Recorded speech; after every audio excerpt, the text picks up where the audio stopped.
We'll see how this screws up. Is this working? It says start then live. All right, here we go. I got a live thing up there. All right, cool. Well, this is what James gets for letting us host this thing. Good evening. My name is Michael Murray with Miter Mike's Woodshop. Today is It's Thursday. Thursday, the 3rd of December, and we are hosting the midweek workshop show in James's absence because he had something else better to do than to hang out with us. But since I introduced myself, we'll go around and introduce Sterling. Go ahead. I'm Sterling Davis with Sterling's Woodcrafts, YouTube on Sterling Davis. You go to my website, it's sterlingswoodcrafts.blogspot.com for all the other social medias, the Facebooks and the Twitters and the Snapchats and all that good stuff. All right. Want to go with Donald? Alrighty, I'm Donald Matthews. My YouTube channel is Donald Vlogifies Woodshop. I got a website, redneckknowhow.com, and all my Instagrams and Twitters and all that's on my YouTube channel. All right, and last but not least, Mr. Nick. I just wanted to say, Donald, did you see? I forget whose video it was, but you had won something, and they had to say the last part of it. I wrote down in the comments. I said it's Vlogsify. It's like classifies, but instead of class, you put vlog. Vlogsifies. Yeah, I mean, I've never heard it pronounced up until just now, and you know, it actually made sense to me when I was reading it, But anyway, sorry, I digress. A lot of people have problems with it. I mean, it's just one of those redneck words we come up with. It sounded good at the time until somebody tried to pronounce it. I think it's an awesome name. Anyways, Mike was saying, no, I'm Nick Ferry. You can find me at nickferry.com or Nick Ferry on YouTube. All right, well, James is with Stress-Free Woodworks. Woodworking? Oh, shoot. I don't even know his... Right. Sorry, James, but you're getting some kind of plug. Well, Sterling, you have any good projects you've been up to? I saw you had you posted on Facebook your ornament. Yeah, I just finished that up, and it was last minute too. I think the deadline was Monday, so I released the video Monday. Typically, I do Wednesdays. So I went ahead and did it a couple of days early simply because I didn't want to miss the deadline. And this was actually my second turning on an ornament. The first one, it was all right, but it didn't turn out the way I wanted it to. So I saw Rich McNatt's video on how he turned and added the letters into the ornament, and I just thought that was so cool. And then Fabian's Tiny Workshop, he done the same thing, but not with letters. He done it with, I think, a star. He put in his. Same concept. And I said, well, I'm going to try this. And it really turned out really nice. I liked it. So that's the one I used for the ornament challenge. So a couple things, with me rushing it, a couple things I didn't do. I didn't put in, I showed how I turned the top and the finial, but as far as how I finished it, I didn't put that in there. I basically just mixed up some epoxy, poured some glitter in it, and dipped the finial in it, and it gave it a real nice coat to it. And then the centerpiece turning was, you know, just the turning itself. But the letters on it spell Army. So that was something else. I really didn't go into great detail, but it was to spell Army. I think it turned out awesome, and your soundtrack choice was spot on. It was just perfect. So if you guys haven't seen it, definitely check it out. That's a nice ornament. Right, Mike? Yep. Beautiful. I was going to do one, but I ran out of time. Instead of rushing and making a mess, I decided hold off till next year. That's me. I thought in between there I'd have enough time to kind of, just do one to do one, and it didn't work out. The hold off till next year was kind of a pain in the butt for me because Jason McGinn of McGinn's Wood Shop gave me the idea last year right before Christmas that, we always go cut down our tree out in the woods, and it's typically anywhere from 12 to maybe sometimes 30 hours before we actually get it up in the stand. So we'll cut off 3 or 4 inches off the bottom, square it up, and then open the pores. Well, that chunk, he said, keep that, dry it out for the year, write on it that this was from Christmas 2015 or 2014 actually, and dry it out, and then next Christmas you can do a scroll saw ornament, like on a bias cut, whether you scroll out a little Christmas tree, and it's a live edge, it's a circle. And I wanted to do that this year, but I still don't have a scroll saw, and a lathe is ahead of that on my list of stuff to acquire. That's a neat idea, though. That's something you can really pass down from generation to generation. It has some substance. It means something, Yeah, and the cool part, I'm a very sentimental guy, and the cool part is, if you can scroll in there the year, like this particular piece of wood was from the tree of 2014, and if you can put Christmas tree 2014, that way the ornament you're hanging on trees from years to come are actually from the trees of years past. I just thought that was awesome. I really did. And that was pretty much all Jason's idea. And I told him, he said, well, you should do that for your channel. And he goes, nah, I'm not going to do it. So not only do I have the chunk here now sitting from the tree of 2014, but I'll also probably have the chunk of the tree of 2015. Luckily, I labeled them. So. Well, that's an incentive to tell your wife you need a lathe. Or both. Well, I guess I was too late to the party. I'm not a huge Facebook guy, but on Facebook they posted a couple of Black Friday sales of those Excaliburs, and there was one company, a guy posted of the Excalibur 21-inch was like the same as the 17 or the 19, whatever it is, the 15-inch, and man, I asked my wife last night, I said, can we swing this? And she's like, probably, because I've been saving for the lathe, which is twice the price, but that sale was already done, so I'm like, too late to the party. I don't want to mess around. I've gotten a lot of good advice from Sterling with him on his scroll saws and stuff, and we kind of concluded that if at all possible, get a good one. That way, you're not going to have a headache about it. I concur. Well, that one, Sterling told me about the pin. He's got the pin blades on his, and the minimum size hole that he can drill to get to the interior of a cut. I'm like, well, no, I think I'd want to do some like finer, almost like fretwork type, cuts. I mean, I'd want to challenge myself right off the bat, and I don't know. Not to mention my local, I got a mom and pop shop, locally owned woodworking equipment supply house in town, and they have an Excalibur set up with some 1/4-inch and 1/2-inch material sitting there to play with. And man, that thing is whisper quiet, no vibrations. It's just a joy to use. So that's kind of what I want. But I want to get a lathe first, though. I've been wanting one of those for even longer. I long for the day whenever I'm not having my hands on the scroll saw, and when I'm done, my hands are like this. And it's like, That happens to me when I power wash. But I'm not going to look at Gift Horse set them out. This scroll saw I've got has been a good one. It's just I need to get it upgraded.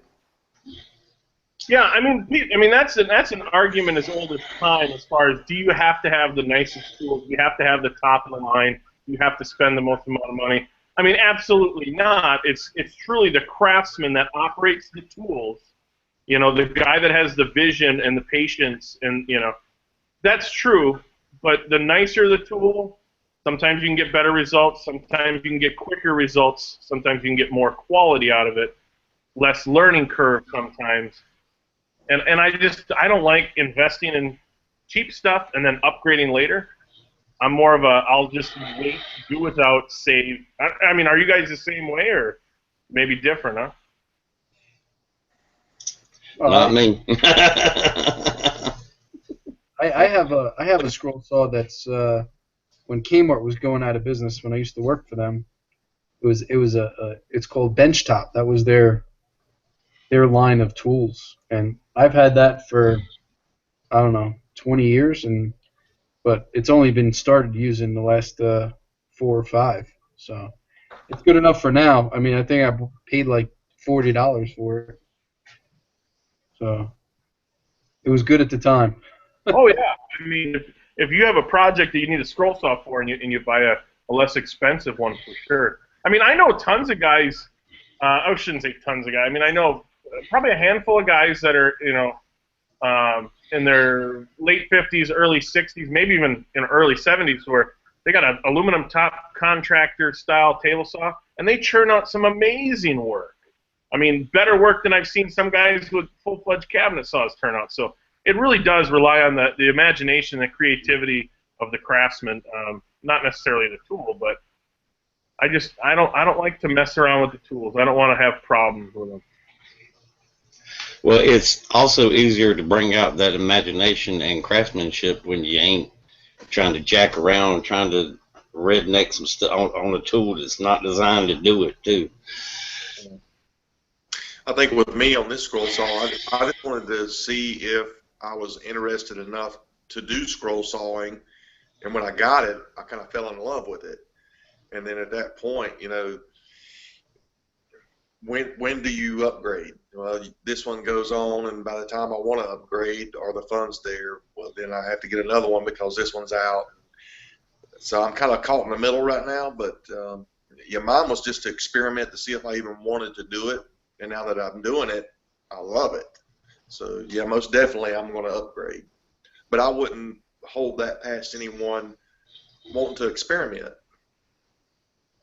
That brings up a good point about used tools. A lot of guys buy used tools. Around my area, I don't find a whole lot of good used bargains. But used tools, I mean, that's perfect for the people that they didn't experiment, say, with a scroll saw on a cheap one and then upgrade to a more expensive one. They might have went out and bought the best of the best and realized they don't even like the scroll saw, and then there you go. And now you can find a nice scroll saw used. Yeah.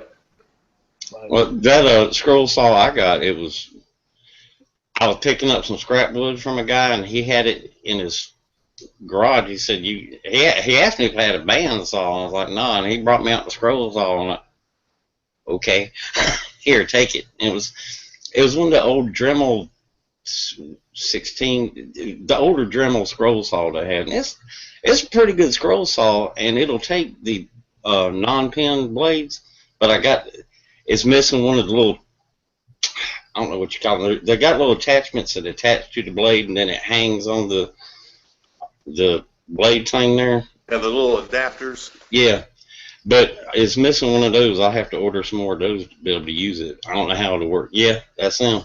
That's the little adapters for the Harbor Freight brand, which they are aggravating, but you can do pinless. It's more headache. But I mean, so far for what I do, because I really haven't gotten into doing real intricate things or anything like that, it works good for me. Yeah, I had it was free. Free is always good. But I had when I first got married, I told my wife that, I'll try and do anything in the house, that I could possibly do. And if I screw it up, I'll have to pay somebody to fix it anyway. So, at least let me get a tool out of it. So pretty much like when I did a tile job, I did a small tile job, I got a small little tile saw. Then I redid my whole downstairs pretty much with tile. I went and upgraded and got a nice nice wet saw. It was more money, but I needed it, and it worked good, and it still works good. So I mean, eventually I'll get a new table saw, and the bandsaw I think I'm going to keep because it's a what is it? A Delta? Yeah, Delta 14-inch. I mean, I might get the what's it called? Drawing a blank. The expansion. for it, but it works fine. You know. With me coming up with money and then actually the idea of actually being able to save up for something, it just don't work. So, what you got going on in your shop, Mike? Not too much right now. I just finished 2 weeks ago. I finished the air filtration system. It works. It's running pretty good. I got a couple of projects I got to get done for, Christmas. I got a whole bunch of clamps on Black Friday, so I'm trying to build a clamp rack for it now. But I also got to clean up. So. What clamps did you get? I got the jet ones. They were 50% off. So. Cool. I got what I get? I got 10 24-inch and then 12 40 inches. So I figure between that and all the other small Bessies I got, that should last me quite a long time. I seen on Facebook, I believe Bessie's fixing to start their 12 days of Christmas thing where they're giving away clamps or prize packs every day. That'd be something interesting to look at there. I have a chance to get some Bessie clamps. Yeah, see, I originally started with Bessie because that's the only thing that was at Home Depot, but they're like $40 for one. So when it was $20 for the jet, I was like, hey, I'll go with that. I got real lucky on my Bessie clamp. That's all I had. Well, I've got a few knockoffs, but all of mine came from when Lowe's ended their contract, and I just racked up. I mean, I got mine for like between 75 to 90% off. It was like that last moment before they were out of the stores. So I just went in there. I probably spent $150, but I got $1,000 worth of clamps, and that's just, when you can save like that, that's when you want to rack up. Speaking of that, I got on the tail end of that. What was that, like 2 years ago almost already? About 2 years, yeah. The 6-inch F style that are normally, I think they're normally just only like $7.99, something like that. And then I got one strap clamp for doing frames, but it was on that same deal where they were like 80-90% off. The strap clamp I got, I don't know what they are retail, but it was an open case, open package. So it was already discounted, and then the 90% off was on that. I think I paid $1.89 for it. and I love that thing. I absolutely love that thing. And then the F-style ones, the 6-inch, the small ones, they're, like I said, normally maybe $6.99. I think I got those for like $1.39, $1.29 a piece, something like that. So I got like a dozen of those. Yeah. I'm the same way with screws and clamps. I try to, if I'm making a decent run to go get hardware, materials, whatever, I try to at least pick up a clamp or a box of screws. That way it's not, you're not dropping, $150 on screws or clamps at any one time, Yeah, you can never go wrong with picking up screws. Or clamps. Or clamps. Am I that only guy that every time I got a heavy duty glue up going and I'm all done with it, I always pull my wife into the shop and say, all right, see, there's no more clamps left on the wall. I could be more productive if I had more clamps. Well, I don't have a wife, so I can't say I do that. Hey, you know what? If you want, I'll give you my wife's phone number. You can call her up and say, hey, Donald needs clamps too. That'll work for me. But I want to see that look she gets on her face. Who the hell? No. Oh man, that's yeah. Clamps are an investment if you want to get some decent ones. I got such a mishmash. I'm looking at them right now. I got such a mishmash of clamps. It's crazy.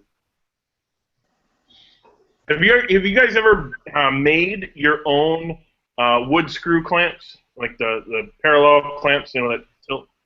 No, I want some, but I've never made any. I don't know if it's Bessie or Jorgensen that sells the kit. You get the all thread rod, and then you get the, like the little barrels that are threaded, and that's about all you get in the kit. And then you pick whatever wood of choice they give you, and that's one thing I definitely want to try. I've never done that, so. I think those would be real good when you're trying to use a drill press, drilling holes in smaller pieces. Those just hold it better from all angles, and that's really why I want ones. Yeah, I use those a lot on the drill press. I only have 2 of them, but I was raised on those. I had a couple neighbors that, I'd hang out in their wood shops, and that's what they always used for different little things. And right, Mike. So Donald, what have you been up to? Carving. I started that dovetail box, and as I was doing it, I started carving on it. A lot of people ask me about how I do the wood carving and stuff, so I decided I'd just do a series. I figured it'd just be a couple of videos of me, just being a little bit more intricate in what I'm doing, telling them what I'm doing, and showing them what I'm doing. It turned out to be a little bit more than that. I just thought of something when you said carving and dovetail. I'm thinking of like a keepsake box when the lid is hand carved with a dove in it. Then the tail of the dove wraps. Don't give me no ideas. Come on, the tail of the dove wraps around the side and into a dovetail joint. That would be cool. There you go. That would be cool. But this one, it's not all that hard to do it. But this past week, 2 weeks, it's like I go out there and I work for 30 minutes and I got to stop. Somebody called me to go do something for them or something else. I got to stop and go do that, so I can't just sit down and work on it. And you have like, you're a carver. Do you have like a 1 or 2 tools, like a whittling knife, to where, say if you're going camping or you're just kind of out at a friend's house, you got in your back pocket where you can pick up a stick and make something halfway cool? Nope. I very rarely do any hand carving. It's either with the Dremel tool or the pneumatic engraver. Okay. The hand carving, I cut myself. Speaking of motorized engraving, the king of CNCs just popped in. How you doing, guys? What's up, man? So, just going around the room, seeing what everybody's up to. What you got going on in your shop this week? Oh man, I've got a new CNC machine coming out with. It's going to be. What's that? I said, tell us about it. Well, it's. I don't have a whole lot of details yet. I did put a little video up the other day, but it's. I did that video series, how to build a CNC, where I built the plywood thing, and then I give away the plans and stuff. And I got so many people that would ask me for the plans, and then they would turn around and email me back and go, "Man, can you cut these parts? I don't really want to cut the parts." So I just don't have time to do that kind of stuff. So I thought, well, I'm a sheet metal guy anyway, because that's my daytime gig, and of course I used to build and sell the one like I have in my shop anyhow. So I thought, well, maybe I can come up with a DIY kit made from sheet metal components, and so that's what I've been working on. So I got the smallest one made so far. I got the prototype out there in my shop. I'm working on getting pricing on a second one that's a little bit bigger. It's going to be about a 36 by 24 or so, and then I'll probably offer a third one as well. That'll be probably a 48 by something. So that's about it. That's funny. So your day job is a sheet metal. You don't often see that transfer from metal during the day and then woodworking as a hobby. Normally, like the metalworking guys that have a metal shop at home. Well, that's true, and I do have like a little metal lathe and stuff like that, but I just don't like, metal's a lot messier. You get metal shavings and stuff's oily and all that stuff. you know, sawdust is like, you know, man glitter. You can just kind of wipe that off. So.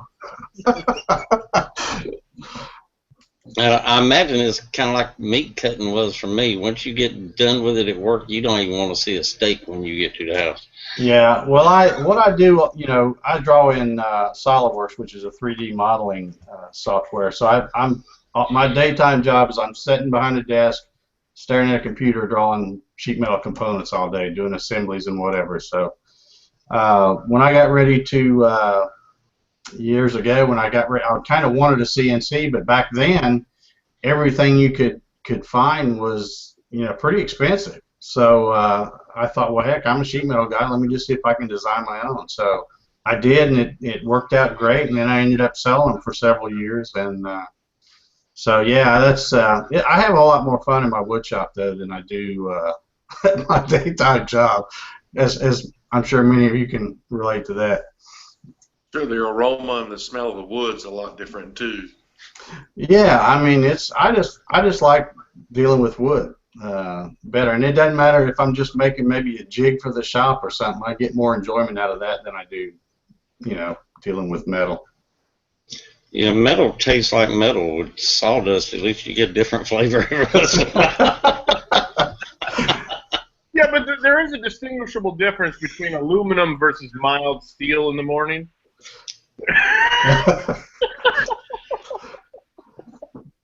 Don't know.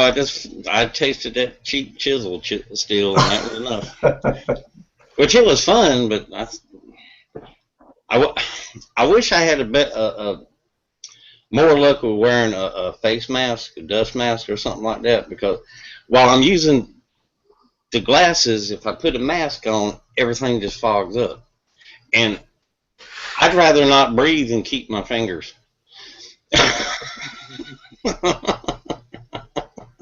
Well, OG Timbercrafts just said that there is money in metal, though, which I'm not trying to.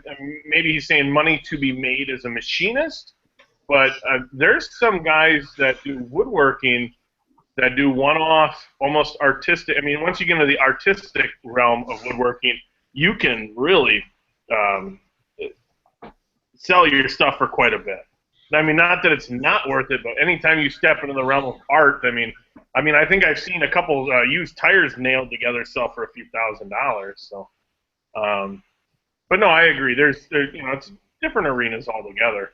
When I used to be a mechanic for a short period of time in my life, and my wife actually liked the smell of like new tires and oil and grease and stuff. Fine, the smell of it's one thing, but I had to come home all dirty and greasy every day. You know, I had a sheet and then a plastic liner in my car during the week that I would take out on the weekends. Like I'd have to leave work with it. You know, I didn't want to get oil on my car seats and stuff. And my brother-in-law is a motorcycle mechanic, and my sister, she has a time when he comes home and takes the shower, washes it off. She has a time getting that mess out of the shower when she's cleaning and stuff. On a similar note, though, and I'm not a NASCAR guy, but if you guys are, you can maybe correct me if I'm wrong. But I could have swore it was Roush, the race team owned by Roush. They showed a tour of their mechanics facilities, and they had carpet. I mean, that's how precise they were. There was not a drop of oil to be found. Now, granted, that's, you know, a high-end NASCAR team versus your local Quickie Lube, but you know, I just thought it was amazing. I've actually visited the Roush race and toured that, and it is dead on spotless. I mean, it's hospital clean, wall to wall. Kind of like Nick's shop. Yeah. Well, you're just talking. This wall to wall something. Yeah, you're just talking about the part right behind the camera there, aren't you, Mike? That's not even clean. I mean, you can see all the garbage I have over there, and I've seen him pan around. That's right. I'm not that much better. Mine stuff's a little. Earlier, before we went live, I had to sand a joint that I was working on my belt sander, which it's just it's just in camera view here, and there's actually sawhorses right below it, so I actually have to kind of hurdle over those to even get in by the. Well, that's where my TV lift cabinets stand. It's right on sawhorses. You can see them right here. So I gotta go over the, it's just always. But I just commented on Sandra Powell's video earlier today, and she replied back that she's been trying to get organized for a few years. And I'm like, well, that ain't too bad. I said I've been trying to get organized for 10 or 15 years. That drawer organizer she's got is pretty sweet. Yeah, it is. Shoot, I've been trying to get organized for about going on 47 years. You popped out of the womb and you were all messy. Like, this is so unorganized. I got a cord coming from this week. Cut that thing off. Man, I'm bound to get that wrapped around my neck or something. Come on now.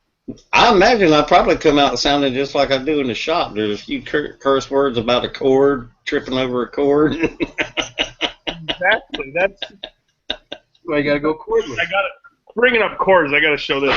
My newest addition is cords hanging from the ceiling going down to stuff. Hey, it works. Yeah, exactly. Whatever works, you got to do what you got to do. Now, when one kind of gets loose and starts hanging down, instead of tripping over it, you can just... Well, my latest effort is, this is obviously unique to, making videos, but my latest effort is trying to get rid of tripods. I got 2 tripods sitting right behind me with lighting heads on them, and, and I'm sitting right next to a camera sitting there on a tripod. And I gotta fix that. I'm tripping over everything. I'm not a ballet dancer. I mean, my looks might be deceiving, but I'm really not. I'm not going to do Swan Lake through my shop, although that would make a funny video. But just because my last name is Ferry does not make me a ballet dancer. Well, I mean, they would have to try and send me a tutu, but then they'd find out my size, and they're like, I gotta send him an 8'8". Oh, man. All right. Yeah, that's my biggest problem in the shop. I mean, I don't mind tripping over it. I've broken my neck to keep from knocking over my camera because I know once that's done, I'm done. I can't afford another one. Yeah. I'll be back to the little 1995 Vivitar. But see, that's exactly what happened to me. I did knock my tripod over, and I actually bent the frame where it zooms in and out. So I've only got one frame or one magnifying, I guess. So the last probably 2 months, I've been on one frame. So if I want to zoom in, I have to move the camera in. No zoom. So I'm working on give me another camera. But that's that was a big. I had to repent that day. Went to confession, and I'm a Baptist. Oh, man. Well, let's go down the line. How big are all your guys' shops? I would say a standard-ish 2-stall garage. So I'd say it's about 22 by 22. Yeah, it's a 2-car garage. Mine's a single door, but it's 2-car. So I guess 22 by 20-something. I wouldn't even know where to begin. Mine's half of a storage building. It's, I don't know, 15 by 10, something like that. What space I get to use. What about you, Dave? I used to have my 2-car garage, which, like Sterling, had one big door, and I think it was about 20 by 22. But I got tired of having to push out my lawn tractor and all that kind of stuff that takes up room. So I bought what was really a storage building, and then wired it up, and had a friend of mine that's an electrician run power out there and insulated. So it's like 12 by 28. Okay, that's not too bad. Well, it's not bad because I don't have to share that space with a lawn tractor and stuff like that. But it is when you start dealing with a full sheet of plywood or something, you can't only 12 foot wide. You run out of space sideways pretty quick. Yeah. And see, what he's got, I've got about half of. Because Mama still at the store on the other half of it. So I just got a little curtain hung up there. My camouflage thing, that's what it's for, to hide all her junk piled up there. What about you, Mike? What size you got there? I got a 2.5 garage, but then I got a bump out, so I got well, yeah. What did I just say? 2.5 garage. But what I did is I took all the lawn stuff and I built the shed in the back, and then that's how I gained room in here. That's funny. I call those domestic items, whether it's kids' bikes or lawn tractors or fertilizer spreaders, all that stuff. And I still have to have it in my garage. And we talked about, like you did, build a shed. But the shed kept getting bigger and bigger until it became a shop. So if I ever get the money someday, we'll just build a shop, and then the garage can be back to being a garage.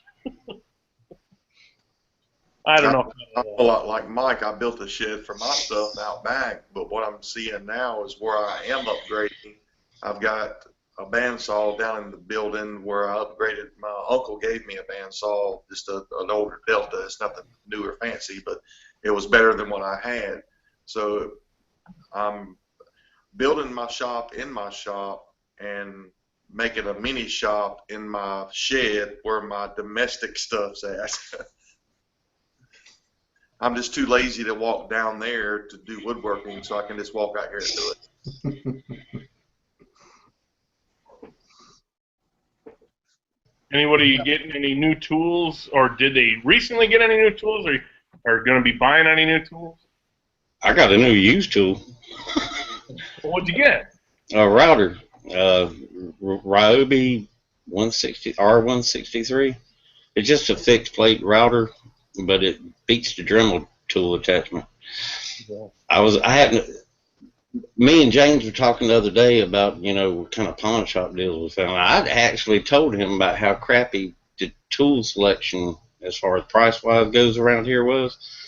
And I just happened to think about it. I got paid today. I happened to think about it, and I stopped in at one of the pawn shops, and they had that sitting there for $30, and I was like, "Hey man, is this the best you can do on this?" Well, I'll let you have it for $25. I said, "Sold." Did you use it yet? Yeah, I was out there playing with it a while ago. There's a world of difference there, man. Matter of fact, I thought I was going to be late getting back here because I ran back up to Lowe's to get another bit for it. I got a Porter, speaking of routers, I got a Porter cable. I forget what size, but a nice one. Just been sitting in a drawer because I don't ever use it handheld. I got to wait till the day I build a nice router table because right now my router table is just crap. Well, see, with me, I mean, in a way, I see the big plunge routers and I want one, but then again, I think, for the most part, I build little boxes. And yeah, they're nice to have to make a little decorative edge around it to the lid and stuff like that, and what little bit I do. But I don't see where I'd really use a full-size plunge router for anything that I build so far. Although I'm getting ready to have to build a table for a kitchen table for my daughter, and I got a feeling I may wish I had it by the time I get done joining that thing together, but oh well. Yeah, I bought what is it? The rigid drill and driver combo, and I got a free set of batteries. So that was Black Friday. Well, that's cool. Where'd you get that at? One of the Lowe's or Home Depot, or whatever? Yeah, Home Depot. I got it. It was $279, but you get the $100 double pack of batteries. Plus, it has the bigger. It has a three-stage impact driver, so I can actually take off lug nuts with it. Wow. Yeah, I never heard of the three-stage thing or whatever, but that's cool. I'm a big fan of impacts. I mean, like I said, I used to work on cars, so pneumatic impacts. But I had a buddy of mine that worked in a cabinet shop, we'll call it. It was kind of like prefabricated parts, but it was mostly assembly. And this is years and years and years and years ago when the only person that made an impact cordless one was DeWalt. And they were using that. And as soon as I heard them using that, I'm like, I got to get me one. And they're nice. Well, I didn't buy anything, but I actually made me well, it's kind of a tool, I guess. I made a wire burning tool for the lathe. I thought you were going to strangle somebody. I thought about doing a video on that, but I don't know how interested people would be on it. But you definitely don't want to be holding the wire when you're burning the wood, unless you want like burnt fingers. But that really come in handy when I. And you sure you didn't just join the mafia? my wife was laying down on the couch, and I brought it in like this. She was like, "What is that?" It's just a cheese cutter, honey. Yeah. I named it Gary. So she said, How did you secure the wire in the end of the handles? basically, I took the wire and twisted it. I drilled a hole and twisted it so it'd be bigger than the hole, and then put a plug in the end of it. So I mean, it looks nice. It turned out nice, and the inside is just the wire coming out. So that's what I was thinking about, doing a little short video on that. That's, if you're into turning, that's a neat little thing to have. What kind of wire is that?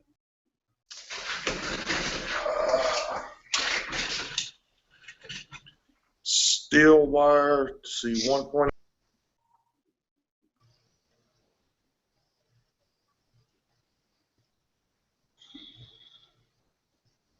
Did Sterling mute or am I froze? I'm I not think hearing he you. muted. You lost him. No. Or his voice. Your audio cut out there, right when you were seeing the gauge of wire. You hear me? Yep, now we can. Yeah. It's 19 gauge, 50 feet. It was just $1.89 at Lowe's. Oh, cool. And again, I don't know if it's the right size that you would actually use for that, but that's what I saw, and it worked. So. Yeah, I was gonna say, if it works and it works for you, then it's the right size. Right, Mike? Yep, right, Nick. Hey, Nick, congratulations on hitting 40,000 subscribers. Well, thank you. I appreciate that. That was, I mean, like I said, that was a really cool number to hit. That was my goal for the year, but what made it even cooler was Steve Carmichael and myself hit it on the exact same day. And to my knowledge, and it was through the comment section, the Shop Built channel also hit it on the same day. I wish I would have known that. That would have been so cool to do a trifecta of 40,000, 3 channels all in one day. Yeah, that's pretty neat. I'm trying to hit 1,000 by the end of the year. What are you at now? 897, I think. That's within reach. I mean, That's doable. Yeah. I just hit 600, so I got a long way to go. It's one of those things to where, you know, if the actual subscriber number is not important. It's just, I don't know whether people are, I don't know. It's the goofiest thing. I would love to have 1 million and then do this full time, but at the end of the day, I get a lot of cool comments, and I'm sure you guys do too, about, you know, people that, hey, that's a really cool idea. That's what makes it worthwhile, you know. Mm-hmm. But even at 600, with me, I imagine when you get up to 40,000, this many people are actually interested in what I'm doing. It's kind of an ego boost. Not that I need one, but it's kind of an interesting thing, though, because I mean, even at 100 to 600 to 1,000 to 5,000, I'm still not hearing Sterling. Am I the only one? I hear him. I hear him. It's just it's a weird feeling you get, because you never expect what, you know, people are looking for, and it's just it's a shock factor for me. Yeah, I mean, I didn't get into this originally to really do anything. It was a fluke thing. I mean, I wanted to figure out how to make YouTube videos for my son, because he wanted to make it for his Xbox, and then I started doing it, and I met all you guys, and you guys all convinced me to join in. So I said, I got a lot of projects going on. Might as well, put something out there. If somebody likes it, maybe they learn something. Maybe give somebody an idea. Maybe I learned something from somebody else. I mean.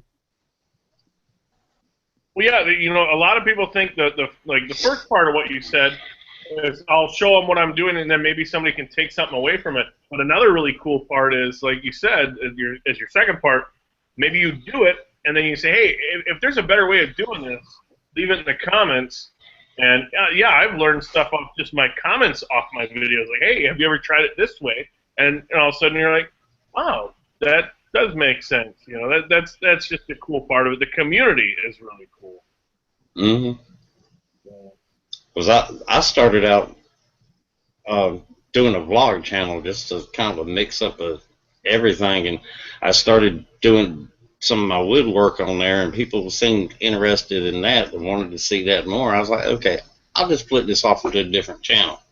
Yeah. And then I got to knowing some of you guys in the community and stuff like that, and this is a totally different community than the vloggers and all that stuff. It's more accepting, just a wonderful bunch of guys, and I've gotten where I hardly even uploaded that vlog channel anymore. Yeah, it's good to get to know people, and you get the comments from the viewers, which is awesome. But the camaraderie amongst the community itself is, I enjoy that a lot. One thing leading into a segue to what he was talking about, Nick was talking about, though, as far as I got to thinking about expectations of the viewers. One thing I like to emphasize on mine is, I'm just a hobbyist. I'm having fun. I'm showing you what I do. I'm not trying to teach, coach, or train. I'm just showing you, hey, this is what I've got. This is how I do it in my shop. What kills me is when people say, constructive criticism is fine. I don't have a problem with it. If there's a better way, that's awesome. Share with me. But when people, are just stupid, I guess, what you call them, trolls. Mm-hmm. It's just, that's what annoys me, because I'm telling you up front, I don't know what I'm doing. And then you're going to tell me I don't know what I'm doing. You're the moron, not me. Yeah, and I think a lot of the times when people are, the troll nomenclature is, a lot of those guys, I don't know, I'm guessing halfway pathetic lives, because if it's warrantless just to be a dick, then I don't know why they're saying it. But on top of that, they don't know about all the effort and time and energy that goes into actually producing a video, whether it's a vlog and it's real quick. That's still, you can have one sentence that takes you 10 seconds to say, but if you're videotaping that and editing that and uploading that and rendering that and having to write a description and a title and that 1 minute or 10-second conversation or sentence can turn into 5, 10, 20 minute, half hour very easily. Oh, yeah. I don't spend as much time sitting here editing stuff as I do out there actually building it, if not more. A lot of effort goes into the videos, and I think people really don't see that. And it's not to get the recognition for that. I do it because I like to do it. That's why I do it. But I think people ought to consider that before they comment when they think about what they're saying. The reverse is also true, and I don't want to discount, because when I said community is awesome, there are literally hundreds and hundreds and hundreds of loyal viewers that completely understand the time commitment, and they're always week in, week out just, hey, man, I appreciate this. They're taking that time to write that comment just to say, hey, great video, thank you, stuff like that. I'm not discounting those people. It's mostly the trolls and Trolls, yeah, most definitely. All those other comments make up for the trolls, to me. Yeah. Hands down, yeah. And I don't like the nomenclature of troll. I actually don't even like the word. I don't like the millennia type people coming up with new fangled phrases. Back in my day, and I'm only 30 something, we just call them dicks. That would still apply today, Nick. Yeah. Like, you gotta come up with some politically correct word for, like, no, you just being a dick, knock it off.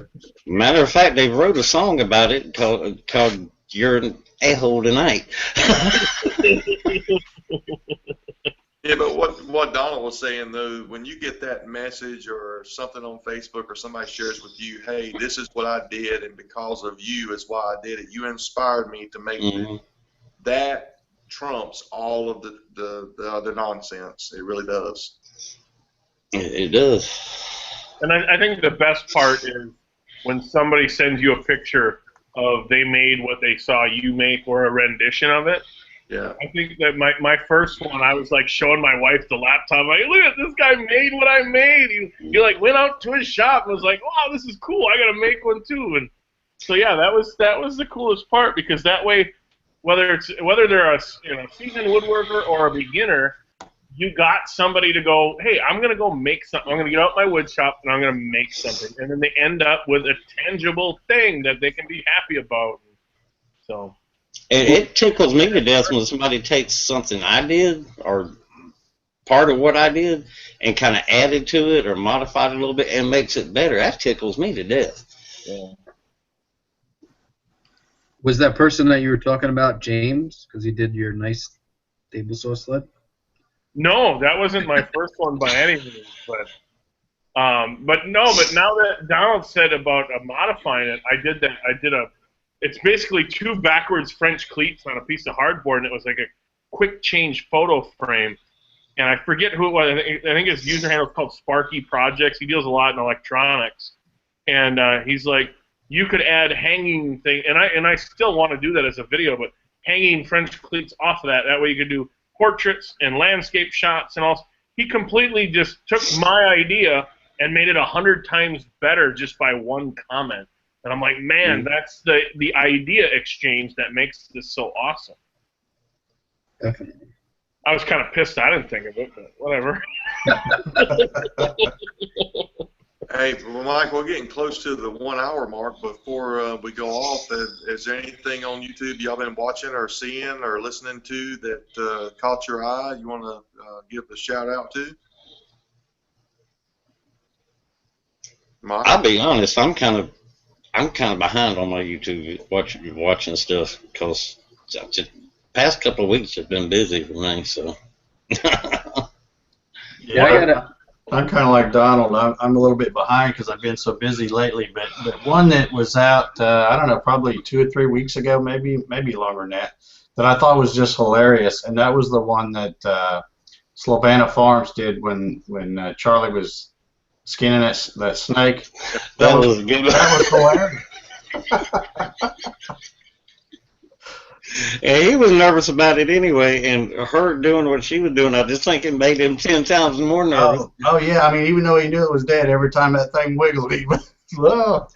And I assume they've seen snakes with their heads cut off. It's still the nerves are still reacting. Yeah. And every time it would. It was just hilarious listening to Sarah during that whole thing.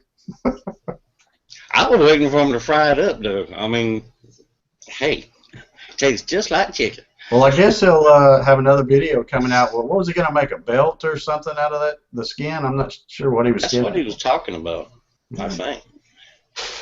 Yeah, I have the channel pass right now, so I'm trying to get that going. Hopefully I'll have that done for Friday night or Saturday. I'm hoping. So. Yeah, I've been watching a lot of Christmas ornament that's been going on with Alan and Carl's challenge there. That's pretty cool. But I did want to give a shout out to a podcast that I just come across, and I knew they were doing it, but I never could find it, and I finally found it and went back and listened through the episodes, and it's really something that I can relate to.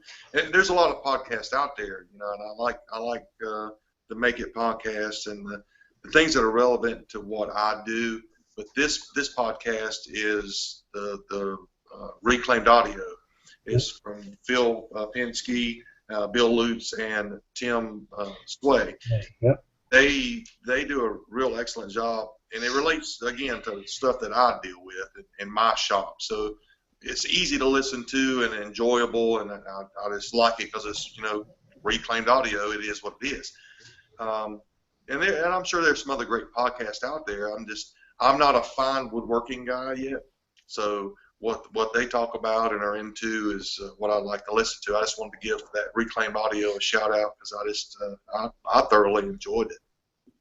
Yeah, I mean, I listened to it also, Sterling, and that's what kind of got me thinking about doing the air filtration with the blower I had. I'm like, instead of throwing it out, let me reuse it for something else. So, majority of the time I don't really, well, I recycle what I'm supposed to recycle, but I don't really recycle. I don't go jumping through garbage just because I don't really even think about it. But now that I'm listening to that, thinking, you know what, maybe you can, reuse a couple of different things that, somebody's throwing out. Yeah, I watched some of the few things that Durista has done, and I would have never thought about making a knife out of an old file. Well, that's Durista. He can come up with some crazy stuff. It makes it look good. Oh, yeah.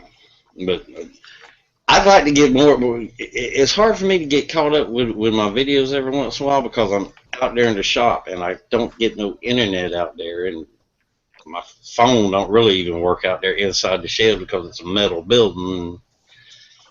I'd love to have it where I could just, set my little computer there and while I'm chiseling away, just kind of be watching videos, but unfortunately for now.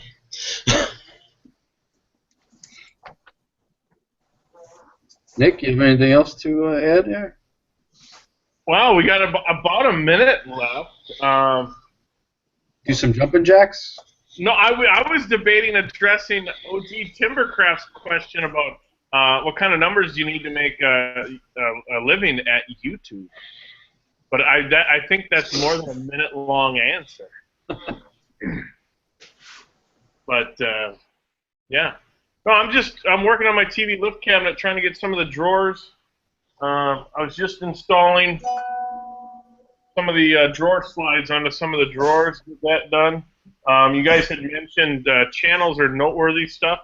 Lately, I've been watching every video that they put out that I think is really quite cool is Make It Extreme. I'm guessing if you just Google or YouTube search Make It Extreme, but they just did a briefcase expanding into a bench, a sitting bench, that I thought was pretty darn cool. So yeah, that's about it for me. Yeah, I watched one he made the other day. It was like a little wagon type. What was that? It was a stoker for a fire. Yeah, I believe that's what it was. And that thing was cool. All right. Well, it looks like we're a minute over, but it's only James' channel. We can screw it up. He can come back and fix what's wrong. Yeah, well, that's what he gets for letting us. The what is it? The inmates running the asylum. Well, thank you for everyone for tuning in, and we'll be back on next week, and hopefully James will be back and running his show himself. Thank you for everyone on the panel. Thank you for everyone watching. Have a good evening. Thank you. Thanks for the link, Nick. See ya. Uh-oh. Now he doesn't know how to click the not live button.